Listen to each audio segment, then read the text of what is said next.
Sa number 2, mga estudyante sa grade 8, grade 9 kag senior high school sa Sumag National High School ang ginpapauli bangod sang baha sa sulod sang eskwelahan. Madugay na nga problema sang eskwelahan nga kun mabunok ang ulan, may mga porsyon nga ginabaha. May report si Romeo Subaldo. Balik na kuntani ang face-to-face klase sa Bacolod City subong nga adlaw. Pero amo sini ang sitwasyon sa sulod sang Sumag National High School sa Bacolod kay inasang aga. Ang nagaserbi nga football field sang eskwelahan nangin malapad nga lamawan. May porsyon nga natubuan na sang mga tangkong kay pirmi lang nagadanaw. May mga hallway nga hindi malabyan ka may tubig baha. May mga construction materials nga ginhimo nga improvised nga latayan para hindi mag-ubog sa baha ang mga nagalabay. Ang mga teachers nakabotas, preparado all the time sa baha. Gani half day lang kutob sa mga apektado sa baha. Ginpapauli na lang after sang lunch break ang mga grade 8, grade 9 kag senior high school students. Si Marinel Hison nagpanarado na lang sa classroom sang iya nga grade 9 students. Ginpapauli na lang abi ang mga estudyante bangod sang baha. Ready. Di na tubig. Pero hindi nakabudlay, magsulod na ang estudyante eh. Oo. Pero ready, si teacher nakabutas.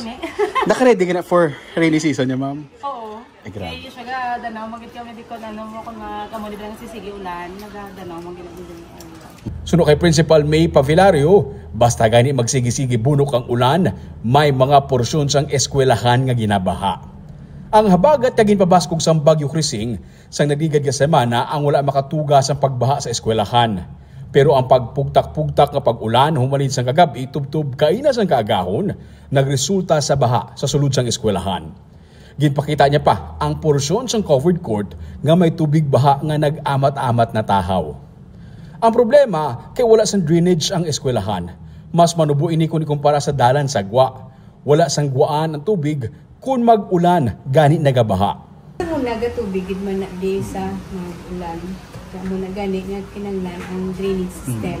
So bisan pa pagwaon din namon sa dalan ang tubig, Wala sir, bigya ang po. dalan taas ang sa duta. Mas taas ang dalan sa Dirisulod. So may tendency nga kung magtaas man to sa gwa, mabalik na Balik dyan. naman liwat. So dapat dalong gidya ang drainage system. Dako siya na trabaho, galing ito ma'am. Dako nga. Dako sir kay according sa diri sa mga teachers din check ni sa DP dako nga kinanglan na budget nga ikayuhon ang drainage system. Hindi na ni susulod pati gidaya sa sagwa sa gutter. Kung kumpleto ang attendance, mga 2,000 ka mga estudyante ang apektado sang baha. O galing kay na, jutay man nga mga estudyante ay nagsulod sa klase bangod sa maulanon nga panahon. Dugang pa niya, dako nga lubrahon ang kinahanglan. Gani ginpadangat naman nila sa mga ahensya sa gobyerno ang ini nga problema. Nagahulat na lang sila sa mangin solusyon diri. Buwas, kung wala sang ulan, balik eskwela naman ang mga estudyante nga apektado. Wala sa may na-report nga damage sa sulod sa mga classrooms kaysa nagligad pa lang nga semana na preparahan na sang eskwelahan ang posibilidad sang pagbaha. Romeo Subaldo para sa Digicast Negros.